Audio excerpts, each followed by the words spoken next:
अस्सलाम वालेकुम dear students. उम्मीद है आप खैरियत से होंगे। आज मैं आप लोगों के लिए जो है एक वेरी इंपॉर्टेंट टॉपिक लेकर आया हूँ जो एंट्री पॉइंट के हवाले से भी जो है बहुत इम्पोर्टेंट है। तो मैं जो है सबसे पहले इस टॉपिक का इंट्रोडक्शन आपसे करवाता हूँ। हमारा टॉपिक का नाम है सेंट्रीयूल्स। अब ये जो सेंट्रीयूल्स है इसका लफ्ज़ ही सेंट्रल रोल बताता है कि इस ऑर्गेनेली का एक सेंट्रल रोल है। मैं सबसे पहले इसकी डेफिनेशन से आपको समझाता हूँ। एक कम्प्लेक्स जो है एक वेरी इजी कम्प्लेक्स डेफिनेशन से आप देख ले। The non membranous hollow organelle present near the outer surface of the nucleus. हम कहते हैं एक ऐसा जो है एक नॉन मेम्ब्रेनस ऑर्गेनेली, एक ऐसा नॉन मेम्ब्रेनस ऑर्गेनेली जिसके ऊपर कोई मेम्ब्रेन नहीं है और कहाँ पर मौजूद है, सरफेस ऑफ द न्यूक्लियस पर। अब मैं सबसे पहले आपको समझाता हूँ। यहाँ पर आप देख ले मेरे पास क्या है, मेरे पास यहाँ पर एक न्यूक्लियस है, ठीक है। अब एक न्यूक्लियस को आप देख ले। इस न्यूक्लियस के सर पर आप देख ले, ये हमारे पास क्या है, एक न्यूक्लियस है। ये कहता है कि नॉन मेम्ब्रेनस ऑर्गेनेली, ये ऐसा सरफेस ऑफ न्यूक्लियस पर मौजूद है। अब देख ले इसको, एक ये मेरे पास, एक ये मेरे पास। अब देख ले एक दूसरे के सामने से परपेंडिकुलरली पड़े हुए, कहाँ पर पड़े हुए, ये क्या है, न्यूक्लियस है। ये हर सेल के न्यूक्लियस के ऊपर ये ऑर्गेनेली कहाँ पर, ये वहाँ पर मौजूद होते हैं। इनकी प्रेजेंस वहाँ पर क्या है, हमारे पास होती है। अब देख ले इसको आगे कि इस स्ट्रक्चर को तो हमने समझ लिया, ठीक है, सही। अब देख इसकी डिस्कवरी की बात करते हैं। हमें तो डेफिनेशन समझ आ गई, इसकी डिस्कवरी, ऑकरेंस और डायमीटर की बात करते हैं। मैं आपको बता दूं इसकी जो ऑकरेंस है, मैं इसको मिटा कर आपको यहाँ पर लिखवा रहा हूँ। देख ले इसकी जो ऑकरेंस है वेरी इंपॉर्टेंट, हमारे पास है एनिमल्स में। ऑकरेंस इसकी कहाँ पर है, एनिमल्स में मौजूद है। सबसे पहले एनिमल्स एंड लोअर प्लांट्स, कहाँ पर है, लोअर प्लांट्स में मौजूद है, ठीक है, एनिमल्स और लोअर प्लांट्स। लेकिन दो ऑर्गेनिजम्स में मौजूद नहीं है, ये तो मौजूद है लेकिन कहाँ पर एब्सेंट है। मैं यहाँ पर लिख रहा हूँ एब्सेंट। कहाँ पर एब्सेंट है, मैं लिखता हूँ एब्सेंट। एब्सेंट कहाँ पर है, दो ऑर्गेनिज्म में बताता हूँ। देखिए हमारे पास जो है एक फंजाई है, फंजाई में नहीं है, ठीक है। हायर प्लांट्स में नहीं है, हायर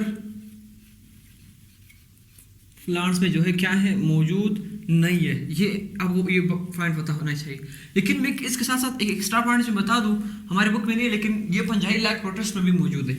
मैं यहाँ पर लोअर प्लांट्स के साथ लिख देता हूँ फंजाई लाइक प्रोटिस्ट।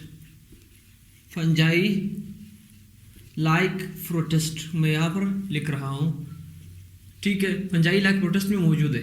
ये देख एनिमल्स में मौजूद है, लोअर प्लांट्स में और फंजाई लाइक प्रोटिस्ट में मौजूद है। फंजाई लाइक प्रोटिस्ट में मौजूद है, ये प्रोटिस्ट लफ्ज है यानी प्रोटिस्ट में मौजूद है। फंजाई में खुद मौजूद नहीं है लेकिन वो प्रोटिस्ट जो फंजाई की तरह है उनके अंदर मौजूद है। वो प्रोटिस्ट अलग किंगडम है, फंजाई अलग किंगडम है। फंजाई में नहीं है लेकिन प्रोटिस्ट जो फंजाई लाइक प्रोटिस्ट है वहां पर ये मौजूद है। यहाँ तक आपको बात समझ आ गई। अब आप देख लीजिए इसकी मैं डायमीटर की बात करता हूँ। इसकी जो डायमीटर है हमारे पास वो है हमारे पास 10 नैनोमीटर। कितना है हमारे पास, 10 नैनोमीटर इसका जो है डायमीटर है। और इसकी जो डिस्कवरी की थी एक साइंटिस्ट था, उसका नाम था, दो साइंटिस्ट थे इसमें, एक का नाम है बोरी और दूसरे का नाम हमारे पास हमारे बुक में लिखा है, उसका नाम है बेनेडिन।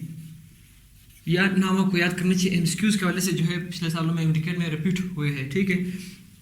अब हम बढ़ते हैं इसके स्ट्रक्चर की तरफ। आप देख ली मैंने यहाँ पर आपके लिए एक स्ट्रक्चर ड्रा किया हमारे पास सेंट्रीयूल्स के, एक जो है वेरी इजी स्ट्रक्चर। मैं इस स्ट्रक्चर से आपको सारे पॉइंट समझाऊंगा। सबसे पहले मैं बता दूं आपको कि जहाँ पर मौजूद है ये साइटोप्लाज्म में मौजूद है, ठीक है। लेकिन near the surface of nucleus मैंने आपको स्ट्रक्चर में बताया था। ये क्या है, ये साइटोप्लाज्म है, इसके गिर्द गिर्द ये क्या है, इसके गिर्द गिर्द क्या है हमारे पास, एक हमारे पास मौजूद है साइटोप्लाज्म, ठीक है। अब ये जो स्ट्रक्चर है इसको हम कहते हैं सेंट्रीयूल, ठीक है। अब ये जो सेंट्रीयूल है, इस सेंट्रीयूल के साथ जो साइटोप्लाज्म है, ये जो साइटोप्लाज्म में ब्लू ब्लू ड्रा कर रहा हूँ, ये जो ब्लू ब्लू में ड्रा कर रहा हूँ इसको हम कहते हैं, क्या कहते हैं इसको, ये जो साइटोप्लाज्म है इसको हम कहते हैं सेंट्रोस्फेयर। सेंट्रोस्फेयर मैं इसको कहूँगा, ठीक है। एक सेंट्रोस्फेयर खुद हो गया। अब ये जो सेंट्रीयूल है, जब सेंट्रोस्फेयर को मैं सेंट्रीयूल के साथ शुमार करूं, सेंट्रीयूल के साथ मैं शुमार करूं तो फिर मैं इसको क्या नाम दूंगा, मैं जो नाम इन दोनों को एक साथ दूंगा, फिर हमारे पास जो नाम है वो क्या बनेगा, सेंट्रोसोम। सेंट्रोसोम इसका नाम बन जाएगा, ये आपको पता होना चाहिए। अब मैं इसकी माइक्रोट्यूब्यूल्स की बात करता हूँ कि ये जो जिन माइक्रोट्यूब्यूल्स, ये आपको बताऊँ, ये 9 जो है माइक्रोट्यूब्यूल से बना हुआ है। अब देख लिए, ये देखिए 1 2 3 4 5 6 7 8 9 माइक्रोट्यूब्यूल से बना हुआ है स्ट्रक्चर। आप देख ले, मैं यहाँ पर लिख रहा हूँ आपके लिए, ये देख ले कितने माइक्रोट्यूब्यूल से बना हुआ है, 9 माइक्रोट्यूब्यूल से बना हुआ है।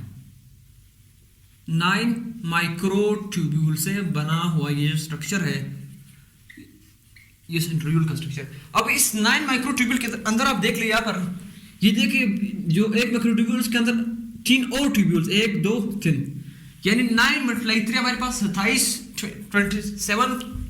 ट्यूब्यूल्स मौजूद है। टोटल कितने होंगे हमारे पास, टोटल हमारे पास कितने हो गए, जब टोटल 9 थे ना, फिर हर एक के अंदर मजीद 3 1 2 3, तो टोटल हमारे पास कितने हो गए, 9 3 27 ट्यूब्यूल्स हमारे पास, ट्रिपलेट्स हमारे पास हो गए। या तक आपको बात समझ आ गई, ठीक है।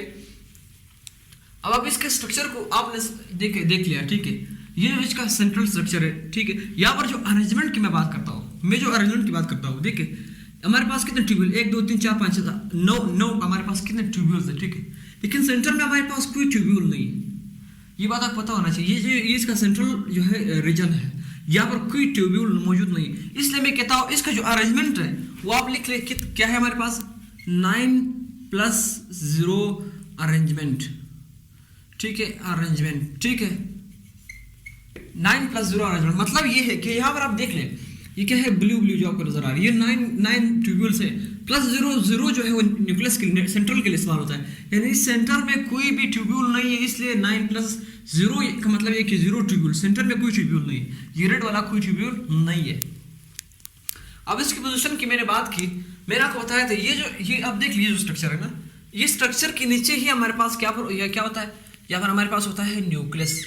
ये न्यूक्लियस के ऊपर ही ऐसे जो है पड़े होते हैं, कैसे पड़े होते हैं मैं बताता हूँ। न्यूक्लियस के ऊपर ये जो पड़े होते हैं, मैं यहाँ पर इसका एक स्ट्रक्चर ड्रा करता हूँ, ये परपेंडिकुलरली पड़े होते हैं, यहाँ पर एक स्ट्रक्चर इसका हो गया, यहाँ पर इसका दूसरा स्ट्रक्चर हो गया। अब आप देख ले, ये एक दूसरे के सामने ऐसे पड़े हुए हैं, आप देख ले ये ऐसे पड़े हुए हैं। अब ये एक ऐसा 90 के एंगल पर पड़े हुए, इसलिए मैं कहता हूँ कि इसकी पोजीशन जो एक दूसरे के सामने पड़े हो, वो हमारे पास कौन सा पोजीशन है, perpendicular position, perpendicular position, perpendicular position to each other, याद रखना, to each other, to each other, ठीक है। Perpendicular position to each other, ये क्या है, इसका अहम फायदा है। अब आप देख ले, इसकी कंप्लीटली हमने इसके स्ट्रक्चर को भी कंप्लीट कर लिया, ये इसका स्ट्रक्चर है। अब मैं आता हूं इसके फंक्शन की तरफ। आप देख ले, सेल डिवीजन के दरमियान जब हमारे पास सेल डिवीजन शुरू हो जाता है, जब एक सेल की डिवीजन शुरू हो जाती है, एक सेल जब डिवाइड होने लगता है, जब हमारे पास एक सेल डिवाइड होने लगता है, ये क्या करते हैं, ये खुद ये जो सेंट्रियोल्स है, ये रेड जो आपको नजर आ रहा है, ये रेड जो आपको नजर आ रहा है, ये क्या करते हैं, ये खुद रेप्लिकेट हो जाए, ये एक होता है, ये दो, ये एक फेर बना लेते हैं। फिर करते क्या है, आप देख लीजिए, इस स्ट्रक्चर से मैं समझाऊंगा बाद में, मैं पहले इसके बेसिक स्ट्रक्चर समझाता हूँ। जब सेल डिवीजन होता है तो यहाँ पर जो क्रोमोसोम्स के लिए, ये जो क्रोमोसोम आपका नजर आ रहा है, ये जो क्रोमोसोम है, तो एक ये ऐसे डिवाइड हो जाते हैं, एक यहाँ पर आ जाता है, ये क्या है, एक सेंट्रियोल, और दूसरा यहाँ पर आ जाता है। अब ये बना लेते हैं, क्या बना लेते हैं, यहाँ पर ये जो रेड, ये जो ब्लैक है, ये क्या है, स्पाइरल फाइबर बना लेते हैं। अब ये अपोजिट साइड पे चले जाते हैं, जब सेल डिवीजन का टाइम आता है, तो ये जो माइक्रोट्यूब, ये जो रेड है, ये जो आपको नजर आ रहा है, ये जो रेड आपको नजर आ रहा है, ये रेड वाली, यहाँ पर मैंने इसको ब्लू में लिखा है, ठीक है। ये क्या करते हैं, अपोजिट साइड पे चले जाते हैं। इसके बाद क्या बनाते हैं, स्पाइरल फाइबर फॉर्मेशन। क्या ये क्या है, मैं आपको यहाँ पर बता रहा हूँ। ये जो ब्लैक है, ये क्या है हमारे पास, स्पाइंडल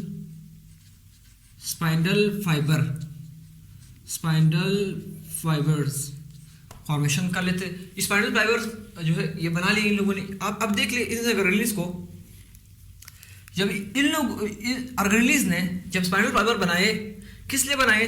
ये जो क्रोमोसोम आपको नजर आ रहा है, ये जो इनसाइड आपको ब्लैक ब्लैक नजर आ रहा है, ये देख ले, अब ये ब्लैक ब्लैक, अब इस ब्लैक इंक को अलग करने के लिए इन लोगों ने जो है अपोजिट साइड पे आकर रेप्लिकेट होके अपना एक पेयर बना दिया। अब क्या होगा, सेल डिवीजन के दरमियान जो है इस जगह पर अब आता हूँ, यहाँ पर एक पेज शुरू होता है, उस पेज को हम कहते हैं मेटापेज। मैं यहाँ पर लिख रहा हूँ मेटापेज, मेटाफेज, ठीक है, ठीक है। मेटाफेज में हमारे पास स्पाइंडल फाइबर फॉर्मेशन हो जाती है। कौन करता है? हमारे पास जो है खुद सेंट्रियोल्स कर लेते हैं ताकि इस क्रोमोसोम को सेपरेट कर सके। ये मेटाफेज स्टेज है। अब यहाँ पर एक स्पाइंडल फाइबर यहाँ पर इस तरह आ गया, ठीक है, अभी तक पकड़ा हुआ है। इस ये जो पेज है मेटाफेज है। अब हम आगे बढ़ते हैं, इस पेज को मैं इधर आगे बढ़ाता हूँ। इस पेज में हम क्या कहते हैं, during anaphase the chromosome divides, the chromosome separates by the centrioles due to the formation of spindle fibers।